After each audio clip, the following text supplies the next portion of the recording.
ஆண்டவர் சொல்கிறாரு, தன்னை நம்பி இருக்கிற, என்னை நம்பி இருக்கிற என் பிள்ளைகளை நான் காத்து அவர்களுக்கு அடைக்கலமாய், அவர்களுக்கு அரணான கோட்டையாக என்ன செய்வேன், இருப்பேன். ஆண்டவர் எதிர்பார்க்கிறதெல்லாம் ரொம்ப சிம்பிள்.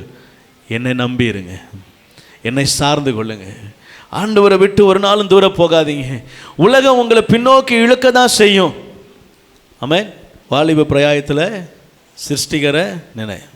வாலிப பிரயாயத்தில் சிருஷ்டிகரை நினைன்னு சொன்ன நாட்களெல்லாம் நம்ம நினச்சிருக்கோமா? சிறு பிராயத்திலிருந்தே நினைக்கணும்.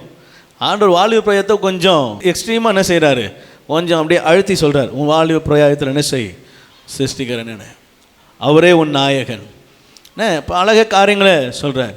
இப்போது ஆண்டவர் சொல்கிறபடி பார்த்தா சின்ன வயசுலேருந்து இப்போ வாழ்கிற இந்த வயசு வரைக்கும் நம்ம எல்லாத்துலேயும் சரியாக இருந்திருக்கிறோமா அப்படின்னா அது ஒரு பெரிய கேள்விக்குறி தான். என்ன, எல்லாரும் என்ன செய்ய முடியாது, அப்படி பர்ஃபெக்டாக இருந்துட முடியாது. ஏதோ ஒரு விதத்தில் சின்ன சின்ன தவறுகள் என்ன செய்கிறோம், தவறுகிறோம். ஆனால் ஆண்டவர் இது எதையுமே நம்ம இடத்துல என்ன செய்யலை. அதாவது சரி தெரியாமல் பண்ணிட்டான், சரி தெரியாமல் பண்ணிட்டான், சரி தெரியாமல், சரி தெரியும். அவரே ஒரு கட்டத்தில் யோசித்திருப்பார், இவனை வைக்கலாமா வேணாமா, விட விட என்ன செய்யலாம், அடுத்தடுத்து கட்டத்துக்கு போயிட்டு ஒரு முடிவு இல்லாமல் போயிட்டே இருக்கு. எண்டு காடே இல்லையே. ஆண்டவரே இதுதான் கடைசி, ஆண்டவரே இதற்கு மேலாக இதை செய்ய மாட்டேன். அடுத்த நாள் வந்து, ஆண்டவரே இதுதான் கடைசி, பார் நிறுத்து, நீ இன்னும் ஒரு வாரம் கழிச்சு நல்லா எல்லாத்தையும் கரெக்ட் பண்ணிவிட்டு அப்புறமா என்ன செய். உங்கள் இருதயங்க ஆண்டவரை விட்டு விலகிருச்சினாலே அங்கே தேவையில்லாதெல்லாம் வந்துருச்சுன்னு தான் அர்த்தம்.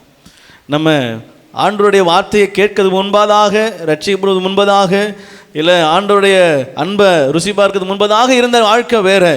இப்போவும் அந்த வாழ்க்கை தொடருமானா நம்ம ஆண்டவருடைய பிள்ளைகளாக இன்னும் என்ன செய்யலை, முழுசாக மாறலை. ஆண்டவருடைய விருப்பத்துக்கு நம்ம என்ன செய்யலை, நம்ம ஒப்பு கொடுக்கலை.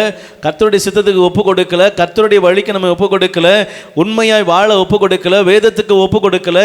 வசனத்துக்கு ஒப்பு கொடுக்கலை. எதுவுமே நம்ம என்ன செய்யலை, இன்னும் எதுவுமே. அல்லேலூயா.